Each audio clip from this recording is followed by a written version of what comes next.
Buenas tardes, Dios les bendiga. En esta hora quiero hablarles acerca continuamos con el libro de Malaquías, Malaquías 3.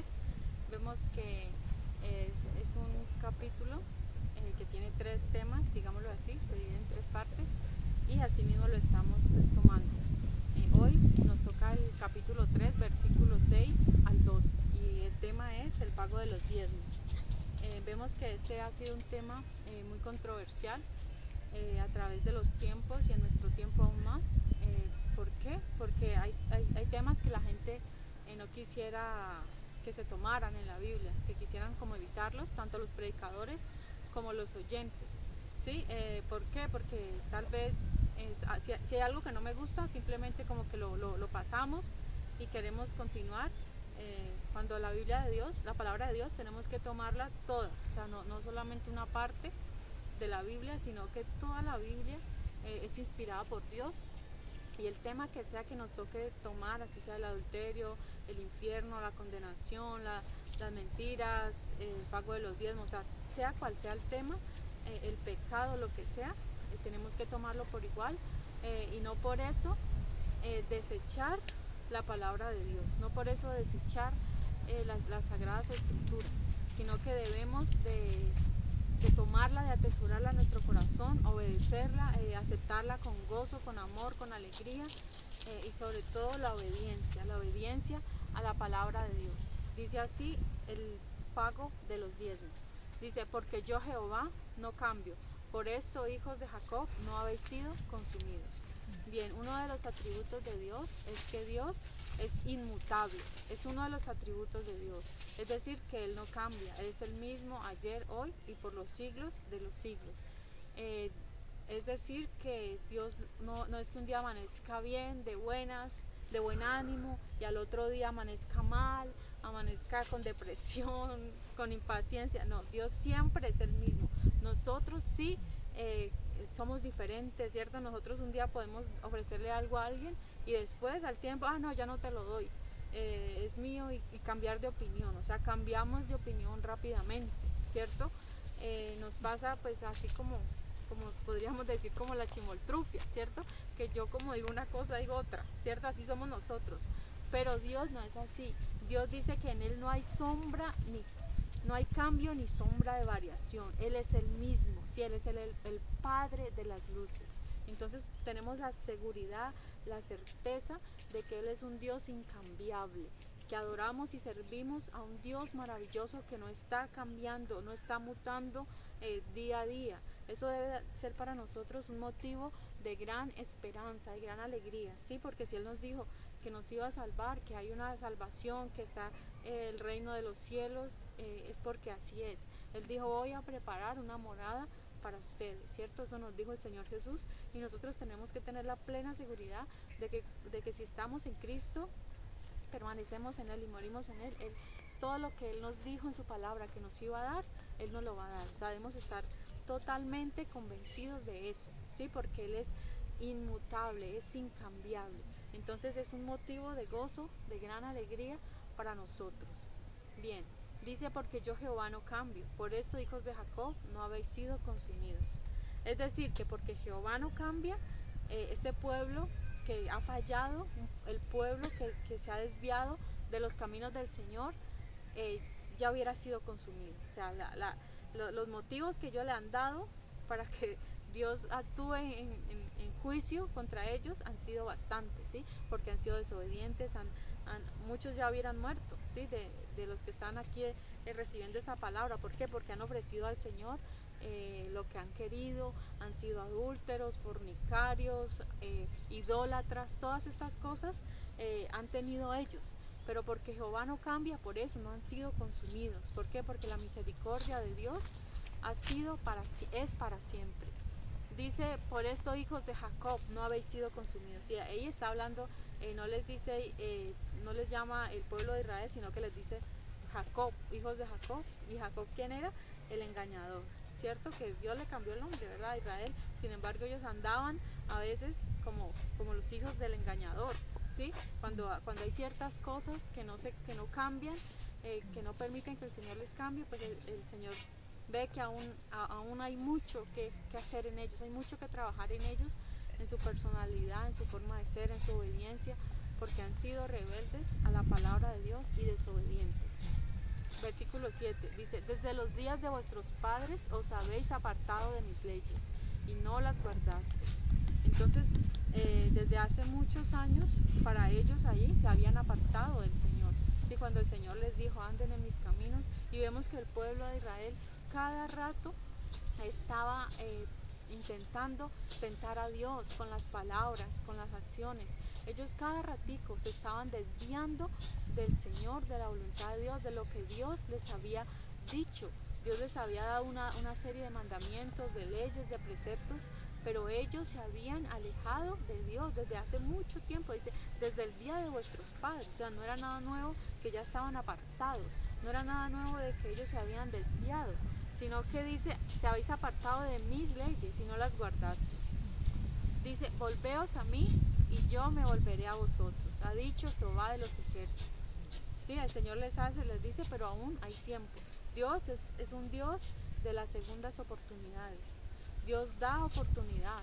Si nos hemos desviado del camino, si hemos desobedecido la palabra de Dios, aún hay tiempo.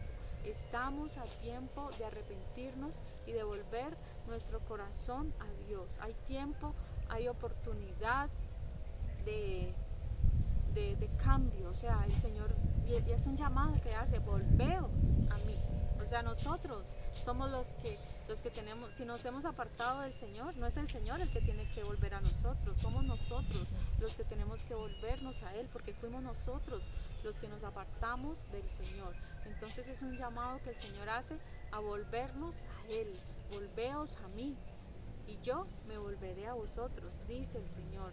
Entonces es tiempo de arrepentimiento. Recordemos, Dios es un Dios de segundas oportunidades. Dios nuevamente hace el llamado a que nos volvamos a Él. ¿Y quién lo dice? Pues nada más y nada menos que Jehová de los ejércitos, el Dios poderoso, el que tiene todo poder en cielos, tierra y mar, aquel a que no se le pasa ninguna, aquel que es temible en la tierra, aquel que las naciones alrededor del pueblo de Israel escuchaban el nombre y tenían miedo, sí, temían desde el occidente, desde el oriente, desde el norte y desde el sur, tenían temor al nombre de Jehová. ¿Por qué? Porque sabían lo grande, lo maravilloso que Él era, todo lo que había hecho.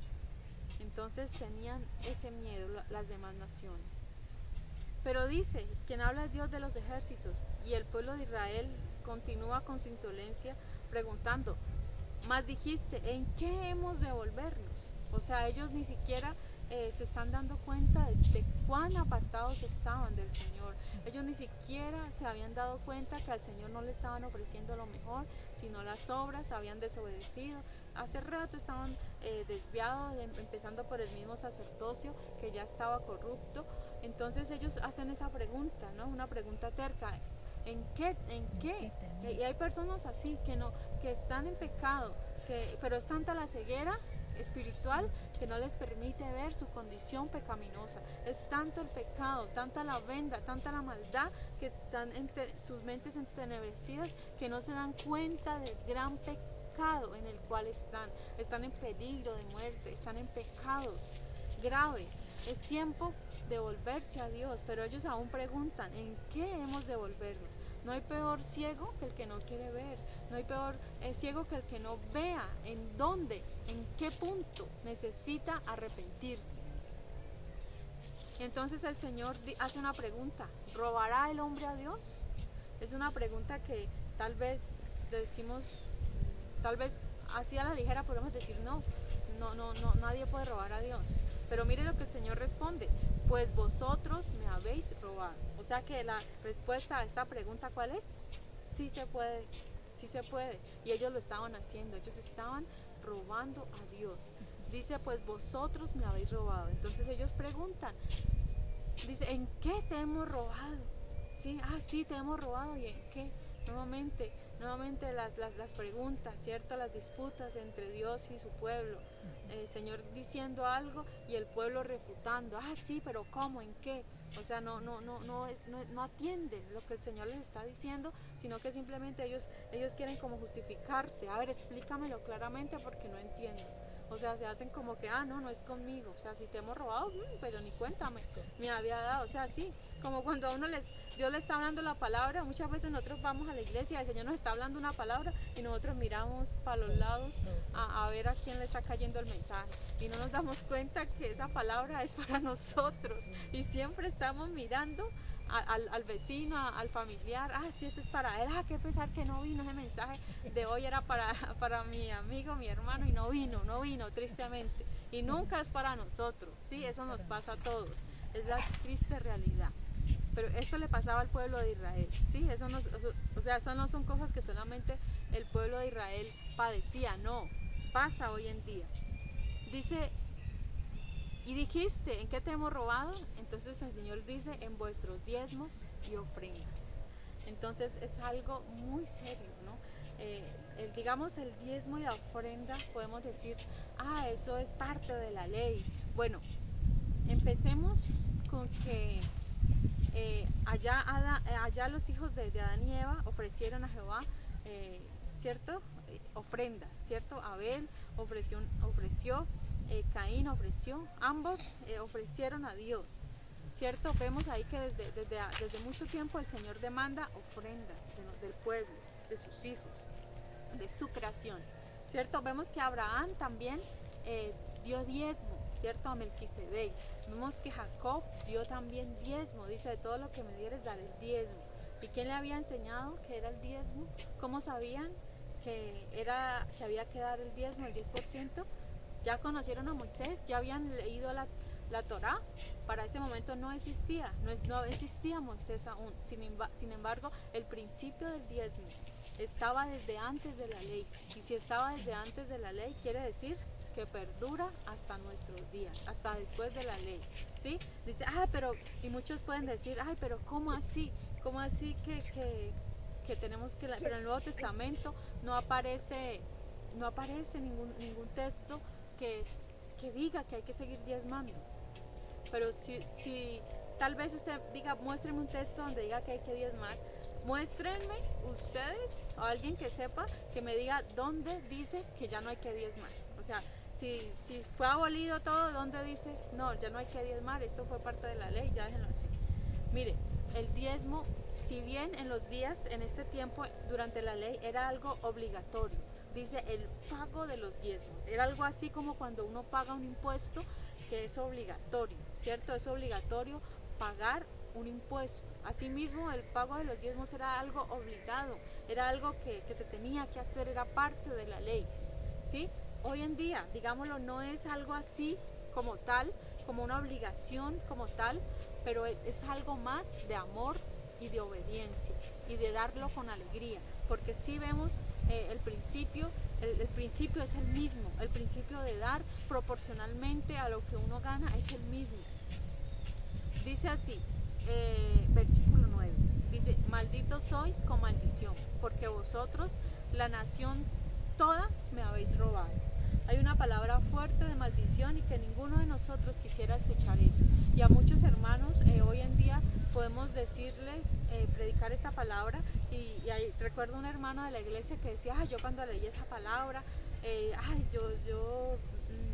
esa palabra tan fuerte, malditos sois con maldición. Entonces yo empecé a diezmar porque no quise que Dios me maldijera.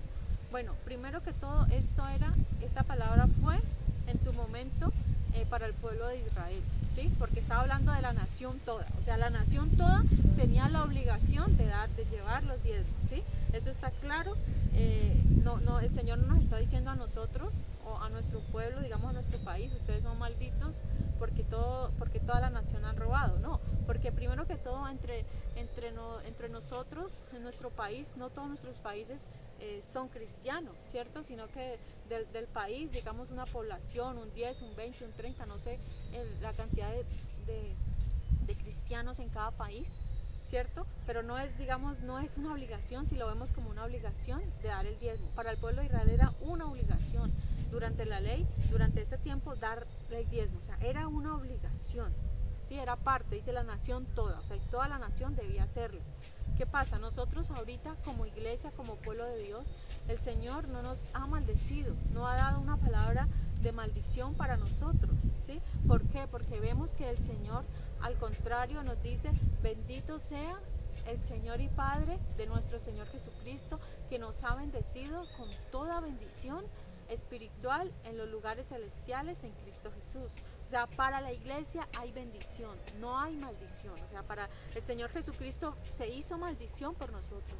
Cuando Cristo murió en la cruz del Calvario, Él llevó esa maldición que teníamos, esa maldición por la desobediencia, esa maldición por el robo, Él la llevó en la cruz. O sea que nosotros ya no cargamos con esa maldición. O sea que no crea que esa palabra de maldición es para la iglesia hoy. No, el Señor vino a redimirnos de esas maldiciones, de la enfermedad, del pecado. O sea, todo eso ya quedó en la cruz. El Señor lo llevó por nosotros. El Señor se hizo maldición por nosotros. O sea que nosotros hoy en día no somos maldecidos, no, hoy somos bendecidos. Repito lo que dice la Biblia, benditos sois, benditos somos, porque el Señor nos ha bendecido con toda bendición. Sí, el Señor Jesucristo nos bendijo con toda bendición, ya nos bendijo. O sea que el trato que el Señor da al pueblo de Israel y el trato que el Señor da a su iglesia son diferentes. ¿Por qué? Bueno, porque a Israel vemos que en el libro de Deuteronomio le da unas bendiciones y unas maldiciones, bendiciones por la obediencia y maldiciones por la desobediencia, ¿sí? Eso el Señor lo da a ellos, y ellos deben obedecer para ser bendecidos, ¿sí? Si ellos quieren recibir las bendiciones, deben obedecer, o si no, dice, todas las maldiciones le alcanzarán y todo eso, que bendito serás en el campo, bendito en la ciudad, pero también dice maldito en el campo, maldito en la ciudad, dice todo esto.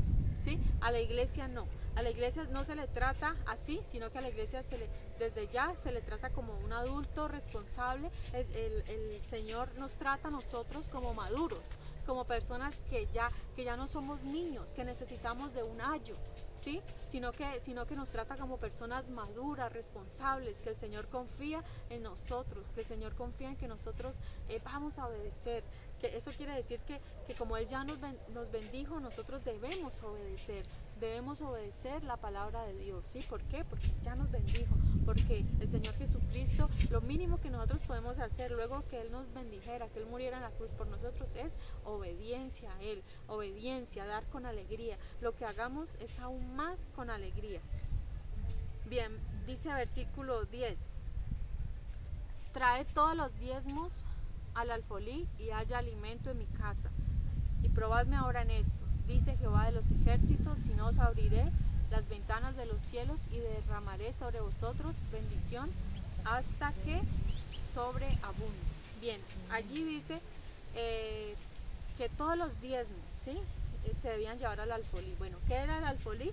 El alfolí es un granero, es la casa del tesoro, ¿sí? A donde se llevaba todas las ofrendas de grano, de cereal, todo se debía llevar allí a ese lugar. Era como el tesoro, el tesoro para el Señor, la casa del Señor, la casa del tesoro también se llamaba de esa manera, ¿sí? El granero, el alfolí, a este lugar se debía llevar todo se llevaba a ese lugar. O sea que allí siempre debía haber alimento, siempre debía haber abundancia, ¿sí? en ese tesoro. Bueno, ¿y para qué era todo lo que se llevaba allí?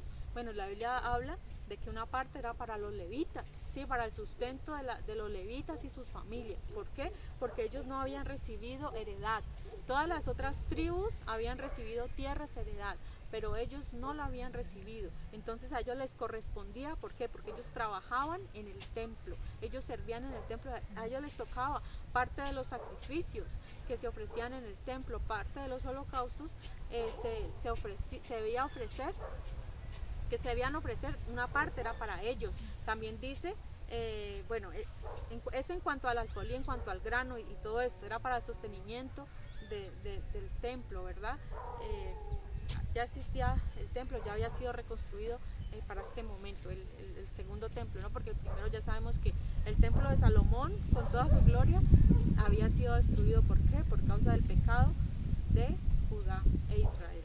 Bien, entonces Dice, trae todos los diezmos al alfolí y haya alimento en mi casa. Y habla de todo, o sea, no se quede usted con una parte que me va a quedar, ¿cierto? Porque ellos tal vez algunos querían llevar solamente una parte, no dice todo. O sea, todo lo que es diezmo, llévelo a la casa del alfolí y haya alimento en mi casa. O sea, que en la casa de Dios no debía faltar el alimento. Dice, y probadme ahora en esto, dice Jehová de los ejércitos, si no abriré las ventanas de los cielos y derramaré sobre vosotros bendición hasta que sobreabunde. O sea, es algo que dice el Señor quería que lo probaran, que lo pusieran a prueba. Pues mire, este pueblo ya estaba desviado y el pueblo en estos tiempos estaba en crisis. En estos tiempos el pueblo estaba muy, pero muy... estaban económicamente mal, ¿sí? Estaban mal, no habían buenas cosechas, se habían metido los bichos, ¿cómo se llaman? Lo que es eso, la oruga, todo lo que, el revoltón, todo el saltón, todo lo que la langosta, todo lo que destruye las cosechas se había metido. ¿Pero por qué? Por la desobediencia al Señor. ¿Sí? Pero mire, ¿quién está diciendo? Jehová de los ejércitos. Nuevamente está hablando de que Dios tiene todo poder en los cielos y en la tierra. Dice Jehová de los ejércitos. ¿Y qué es lo que dice el Señor? Abriré las ventanas de los cielos. O sea, es como que si el Señor, como si que hace ver como que si el cielo tuviera unas compuertas, unas ventanas y pudieran ser abiertas para derramar ¿qué? Lluvia de bendiciones, para derramar ¿qué es lo que hace que un campo florezca? ¿Qué es lo que hace que un campo reverdezca? La lluvia, ¿cierto? La lluvia, el Señor así mismo derramaría esa lluvia que traería muchas bendiciones a la tierra, que haría que la tierra fuera productiva. Dice, a ver si no derramaré bendiciones hasta que sobreabunde. O sea que ellos iban a tener para saciarse. Ellos no solamente, digamos, iban a tener en su mesa muchas frutas, muchos cereales, sino que iba a abundar más. O sea que era tanto que podían darlo a otros. No sé si usted se ha encontrado en esa situación de que usted tiene tanto en su casa de algo, de algún producto que usted tiene que darlo. Ay, no, es mucho y no me lo alcanzo a comer, entonces yo voy a darlo. Sí, así el Señor prometía bendiciones en todo, no solamente con un producto, sino con todos los productos. O sea, que era tanta la bendición que tenían que darla. Y dice, pero eso no se ve en nuestro tiempo, eso no, tal vez no lo ve quien no obedece, pero el que obedece a la palabra de Dios debe ver esa respuesta, debe ver que los productos de la tierra deben abundar. Sí, que las cosas deben abundar, que no debemos ser escasos. No, el Señor lo que quiere es que nosotros seamos bendecidos, que nosotros recibamos bendiciones del cielo. Dice, derramaré sobre vosotros bendición hasta que sobreabunde. O sea, lo que el Señor quería era bendecir al pueblo, sino que nosotros somos los que realmente no queremos la bendición porque somos desobedientes. Dice, reprenderé también por vosotros al devorador, y no os destruirá el fruto de la tierra, ni vuestra vida en el campo será estéril, dice Jehová de los ejércitos. Bien, ahí habla de un devorador. ¿Quién es el devorador? Bueno, no sabemos si específicamente es, bueno, devorador es como una palabra que significa que lo que hace que se devora las cosas, ¿sí? que hace que las cosechas no progresen, que se come todo. O sea, puede ser una langosta, o sea, tienen ese poder sobre nuestras finanzas si no estamos siendo obedientes al Señor. Bien, entonces voy a retroceder un poquito en cuanto a lo que son los diezmos. Dice, ¿qué es el diezmo? Bueno, el diezmo es el 10% del dinero, o en ese tiempo más que todo, el diezmo era pues en productos, ¿sí? En productos, pero también en dinero, porque sí existía, principalmente eran granos, ¿no? Pero también existía ya el dinero, sí existía ya, de otra manera, no tal vez como hoy en día, pero ya existía, pero entonces era el 10%. Y mire, ellos no solamente daban el 10%, ¿por qué? Porque habían 3 diezmos que ellos daban. Mire, ellos daban uno, que es el de números, que está en números 18-21, uno de los 3 diezmos. Dice, el diezmo del Señor de todo. era para los levitas que servían en el templo. O sea, de todo lo que usted, de todos sus ingresos mensuales, por decirlo así, o anuales, o como se llevara la cuenta, de todo era el 10%, ¿sí? Y eso era para los levitas que servían en el templo. El segundo diezmo, dice, está en Deuteronomio 14, 22 al 23. Era el diezmo del producto del grano, del vino, del aceite y las primicias del ganado y las manadas, y era anual, ¿sí? Entonces era un segundo diezmo, que era de todo el producto de la tierra, de todo lo que les decía ahorita, del grano, vino y aceite. Todo eso también se llevaba al Señor. Y tercero, había otro diezmo que se llevaba cada 3 años, ¿sí? Cada 3 años, dice, y era para la viuda, el levita, el extranjero y el huérfano. Entonces, primero, recordemos, el primer diezmo era de todo lo que gana, de lo que los ingresos se llevaba al diezmo, a la casa del Señor. ¿Era para quién? Era para los levitas. Un segundo diezmo era de todo el grano, aceite, vino, de todo lo, digamos, lo tangible, los frutos de la tierra, se llevaba el diezmo al granero del Señor. Y esto era, dice, el producto del grano, el vino y las primicias del ganado y manadas, y era anualmente, sí, era para todo, era para el sostenimiento del templo, de la obra de Dios. Y el tercer diezmo era cada 3 años, y ¿para quién era? Para la viuda, el huérfano y el extranjero, ¿sí? O sea que venían, si son 3 diezmos, pero uno era cada 3 años, entonces ¿cuánto viene siendo? Esto representa un 23.3%, o sea que ellos no daban el 10%, ¿cuánto daban ellos? El 23%, 23.3%. Sí, o sea, no es el 10 como nosotros pensamos, el 10, ellos daban el 10%, no, eran 3 diezmos. Entonces era más de lo que nosotros podemos pensar que lo que podemos dar. Bien, y también habían ofrendas. En Levítico capítulo 1 al 7 nos habla de otras ofrendas. O sea, ya les hablé de 3 diezmos, ahorita les voy a hablar de las ofrendas. ¿Qué eran las ofrendas? Holocaustos, ofrendas de grano, ofrendas de paz, ofrendas por el pecado y ofrenda por la culpa. Mire, aparte del diezmo, o sea, la ofrenda era algo voluntario, que no, digamos, no tiene un monto, ¿sí? Aquí en la cuestión de los diezmos sí se nos da un monto, y que es el 10%, ¿cierto? Dividido en 3 partes. Pero aquí las ofrendas ya es voluntario. Si usted va a llevar un holocausto, y nos dice también cómo debían ser los holocaustos, cómo era la ofrenda del grano, cómo era la ofrenda de paz, cómo era la ofrenda por el pecado y cómo era la ofrenda por la culpa, ¿sí? Entonces, mire, todas estas ofrendas, digámoslo así, nosotros hoy en día obviamente no tenemos que ofrecerlas. ¿Por qué? Porque ya no tenemos que llevar una ofrenda por nuestro pecado, ni un cordero por nuestro pecado, para que se tape nuestro pecado, para que quede expiado. ¿Por qué? Porque el Señor se ofreció como cordero sin mancha. Él se ofreció como sacrificio, como holocausto. Por eso es que nosotros debemos ofrecer lo mejor.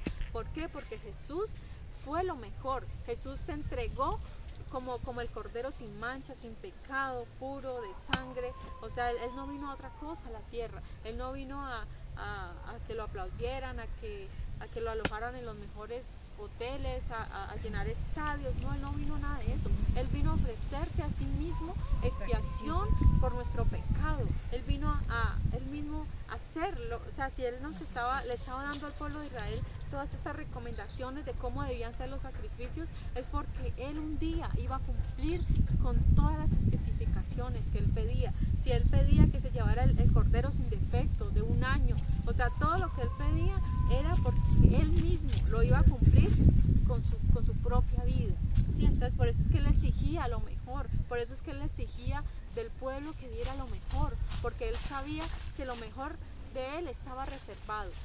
¿Para qué? Para aquellos días. Bien, entonces ahora que hemos visto, digamos, cómo eran las ofrendas en el Antiguo Testamento, el diezmo y las ofrendas, ahora en el Nuevo, ¿sí?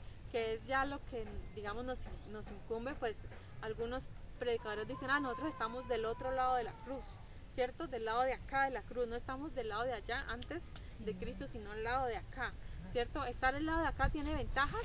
Claro que sí, tiene muchas ventajas. ¿Por qué? Por lo que les estoy hablando, que ya no tenemos que llevar, ya no hay que llevar, no hay que matar un becerro, una oveja, ya no hay que llevar estas cosas, ¿sí? Pero estar de acá también implica mucha más responsabilidad de lo que antes. ¿Por qué? Porque nosotros ahora tenemos mucho más conocimiento.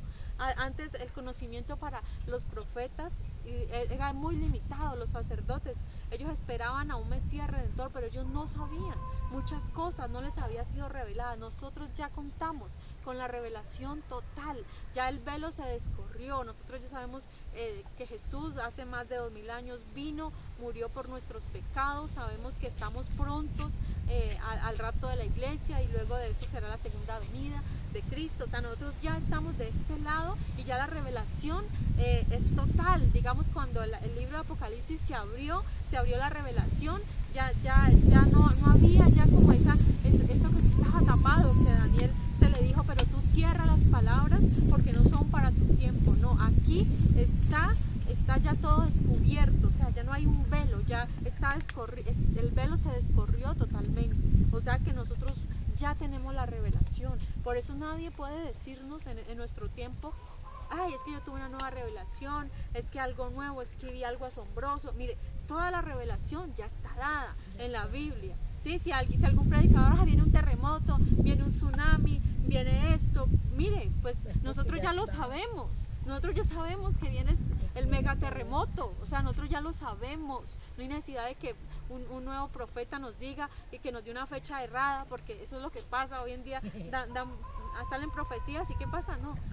Dan una fecha para un terremoto y uno se pone a mirar, a esperar, no pasó nada. ¿Por qué? Porque nosotros ya sabemos que sí van a haber terremotos y todo, pero no. Es que lo que pasa es que las personas buscan es protagonismo, ¿no? Buscan protagonismo para tal vez alcanzar seguidores, bueno, pero dice la Biblia que habrán muchos falsos, ¿no? Que quieren tomar ventaja de la palabra de Dios, hablando por su propia voz. Bien, pero entonces dice, existe el principio de dar en el Nuevo Testamento, ya que existía antes de la ley. Abraham, Jacob diezmaron antes. Dice en primera a los Corintios 16, 1-4 y segunda a los Corintios 9, dice, no estamos bajo la ley del diezmo, podemos dar más. O sea, hay algo bueno que no tiene que ser el 10%, puede ser más. Mire, yo personalmente me lo tomo como una base para yo hacerlo. O sea, yo lo doy así, con el 10%, ¿sí? Pero mire, se puede dar más. Si usted tiene más, un ejemplo, les quiero poner un ejemplo de aquí en Colombia, donde estamos. Si alguien se gana, un ejemplo le pongo, 5 millones de pesos, ¿sí? Que es un sueldo alto, que pocas personas tal vez lo tienen aquí, no muchos ganan eso. Si alguien se gana 5 millones y sus necesidades las suple con 3 millones, digamos que todo lo suple con 2 millones y puede ahorrar por ahí uno, ¿cuánto sería el diezmo de 5 millones? Serían 500,000 pesos, ¿sí? 500,000 pesos sería el diezmo. Pero ¿usted cree que si usted supliendo sus necesidades con 3 millones y da 500,000, ¿usted cree que eso es lo justo para dar? No. O sea, si usted le queda más, usted puede dar más, usted puede aportar más, porque no se trata, ya no se trata de una cifra, ya no se trata de un número, sino que se trata de ¿qué? Del amor con lo que nosotros hagamos, del compromiso que tengamos con la obra de Dios. Sí, hay misioneros en todo el mundo que están sufriendo, que están pasando necesidades, que predican verdaderamente la palabra. Hay cientos de misioneros, hay cantidades de misioneros, de personas, de evangelistas, de pastores, de ministros que necesitan, amado hermano, de nuestro apoyo, de nuestra ayuda. Y no tienen a nadie más, el gobierno no ayuda para esto, el gobierno no hace nada para ayudar, no, al contrario, el gobierno antes cada día la persecución aumenta contra el pueblo de Dios. Entonces nosotros como iglesia de Cristo, ¿cómo no vamos a apoyar la obra de Dios si tenemos la posibilidad de dar más del 10%?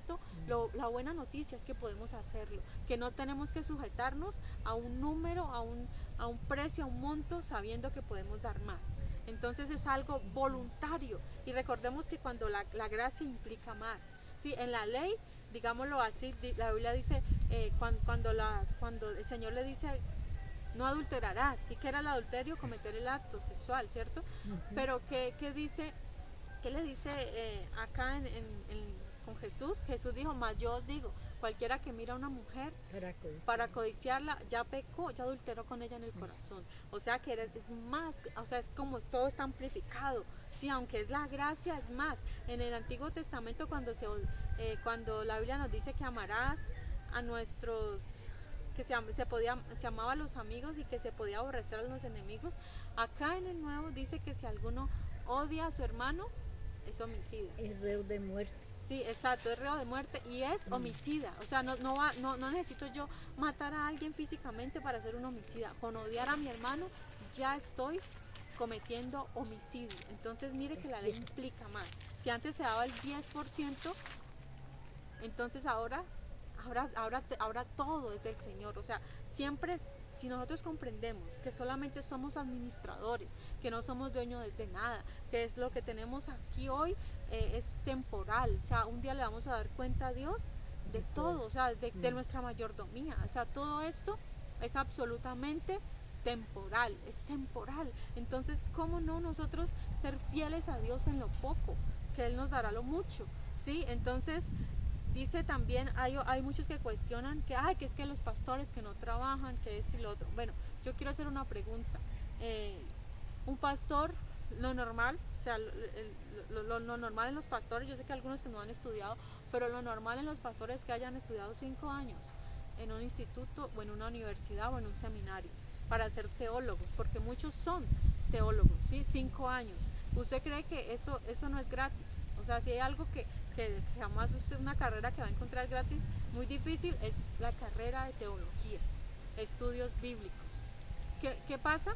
Que yo necesito. Mire, se invirtieron 5 años, al igual que cualquier otra carrera que usted haga, le demanda como tiempo 5 años, aparte de los gastos y todo. Entonces él va a trabajar y él va a dedicar su tiempo, él va a dedicar a enseñar la palabra, lo que él aprendió, lo que estudió, al igual que cualquier carrera. No sé por qué tanto odio y tanto rencor contra los pastores. No sé por eso es algo diabólico. Cuestionar, que es que yo no, o sea, que se trate al pastor como si no tuviera derecho a nada, se trata a los pastores como ladrones, como si estuvieran robando, teniendo en cuenta de que ellos también han estudiado, que ellos dedican su tiempo a estudiar, ellos dedican horas al estudio de la palabra, a la comunión con Dios, a la oración, a la consejería. Mira, a veces el predicador a veces no tiene tiempo de 8 horas. Mira, muchos pastores a veces no duermen, a veces a medianoche llaman, ore por mí, vamos a hacer ore por mí que hay un endemoniado, vamos al hospital, lléveme tal, y cosas así que no se está sujeto a un horario. ¿Sí? Cuando hay pastores que les toca demasiado duro en la obra de Dios, pero nada de eso es tenido en cuenta, sino que son tratados como ladrones.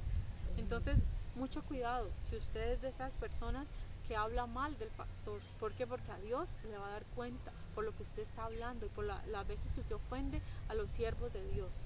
Sí, porque hay siervos de Dios que yo sé también que hay falsos ministros, yo sé que hay pastores vestidos de oveja, pero por dentro son lobos rapaces. Yo también sé eso, pero sepa distinguir, tenga discernimiento y sepa quién es de Dios y quién no es de Dios. Pero nunca por eso dejemos o sea, hay que tener una lógica de los gastos que se tienen en una iglesia. ¿Cómo se va? O sea, es que es ilógico pensar que los gastos en una iglesia se pagan solos, como la energía, muchos que no tienen local propio, el arriendo, y si es propio pues hay que pagar impuestos prediales, hay que pagar muchas cosas, telefonía, internet, o sea, todos esos pagos ¿de dónde salen? Pues de los creyentes, pues de los hijos de Dios. ¿De quién más va a salir? No va a salir de los impíos, no va a salir de los mundanos, de los blasfemos, ¿no? De ellos no salen. Hay gente que no da nada, pero sin embargo se encarga solamente de llamar ladrones a los que sirven en la obra del Señor. Y mucho cuidado con eso, amado hermano, porque yo sé que no es el caso de los que estamos escuchando acá, porque nosotros amamos al Señor de todo corazón. Bien, dice, ya estamos terminando, dice: reprenderé también por vosotros al devorador, y no os destruirá el fruto de la tierra, ni vuestra vida en el campo será estéril, dice Jehová de Jehová de los ejércitos. Nuevamente está hablando el Señor de los ejércitos, que no va a destruir el fruto de la tierra. O sea que Dios tiene el poder, ¿sí? En Deuteronomio 28, ¿cierto? Nos habla de escasez, esterilidad, enfermedad, plagas, cuando somos desobedientes. Pero aquí lo que está diciendo es que el Señor no va a permitir que sea destruido el fruto de la tierra, y que la vid no será estéril, sino que va a dar mucha fruto. Qué bueno tener fruto abundante, dice el Señor de los ejércitos, y que la vida en el campo va a ser prosperado. Qué bueno ver un campo bendecido, un campo donde sobreabunda la bendición de Dios. ¿Por qué? Por la obediencia. Dice, y todas las naciones os dirán bienaventurados, porque seréis tierra deseable, dice Jehová de los ejércitos. Entonces allá todas las naciones iban a decirle que bienaventurados a quién, al pueblo de Israel. ¿Por qué? Porque va a ser territorio deseable. Ya quiero estar, yo quiero estar como ese pueblo de Israel, como ese pueblo santo, como ese pueblo que es bendecido con todas esas bendiciones. Pues mire, nosotros como hijos de Dios, dice el Señor que ya nos bendijo, nosotros también somos bendecidos, nosotros también debemos de ser tierra anhelada, tierra anhelada. Entonces es un llamado para que demos con alegría. El principal propósito de nosotros, lo principal que debemos hacer cada que llevamos nuestra ofrenda al Señor es con alegría. Mire, pensemos en esto por un momento. Cuando nosotros llevamos el diezmo, la ofrenda a la iglesia, muchas veces queremos que no recojan la ofrenda para no llevarme para mi casa y no tener que dar nada. Pero ¿qué pasaría si es el Señor Jesús el que estuviera recogiendo ahí la ofrenda? O sea, ¿cómo sería nuestra actitud? ¿Qué llevaríamos? O sea, si es el Señor Jesús, ¿cómo lo llevaríamos? No llevaríamos una moneda. Yo creo que nos daría vergüenza. El Señor, nos daría pena llevar una moneda al Señor. Nos llevaríamos lo mejor. Mejor dicho, ahí esculcamos en los bolsillos el mejor billete que tengamos para entregárselo al Señor Jesús. Yo sé que sí, ¿cierto? Pero ¿por qué no creemos que cuando llevamos a la casa del Señor, por qué no creemos que es Él? Si en el libro de Hebreos dice que acá ciertamente lo reciben hombres mortales, pero allá, ¿quién lo recibe? Nuestro sumo sacerdote. Él mismo está recibiendo nuestra ofrenda. Entonces tengamos en cuenta eso. Cuando demos para el Señor y sepamos que es Él mismo quien está recibiendo nuestra ofrenda. Y esto no es algo que se pueda explicar con palabras, es algo espiritual, algo que no se puede ver con ojos físicos. Pero hoy tengamos fe, hoy demos al Señor lo mejor, demos con alegría, que recordemos eso, ya no somos malditos, no, el Señor ya nos ha bendecido, somos benditos de Jehová, pero asimismo actuemos de tal manera, actuemos como tales, actuemos como benditos, actuemos como pueblo santo, actuemos como tierra deseable, como personas deseables, que las demás personas quieran ser como nosotros. Que el Señor nos bendiga, que el Señor nos ayude, vamos adelante con Cristo. Este mensaje es de ánimo, es de aliento, nunca ningún mensaje nunca es para entristecer a la gente, no. Si de pronto usted se entristece es porque está en pecado y debe arrepentirse, pero no, el propósito del mensaje siempre es animar, alentar. Sí, que el Señor nos bendiga grandemente. Muchas gracias por haber escuchado este mensaje. El Señor les bendiga, los cuida, los protege. Amén.